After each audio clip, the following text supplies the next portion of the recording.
रामकृष्ण हरी मित्रांनो, आज सकाळी अद्वैत आईला पाणी भरायला मदत करत होता.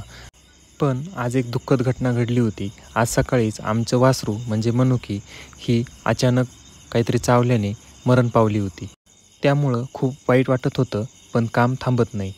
ते सगळं आवरून रानात गेलो, मोटर चालू केली, पण मोटर चालू होत नव्हती. नंतर पाहायला गेलो तर लाईटचं कनेक्शन कोणतरी काढून टाकलं होतं. ते जोडून विहिरीपाशी आलो तोवर लाईट गेली.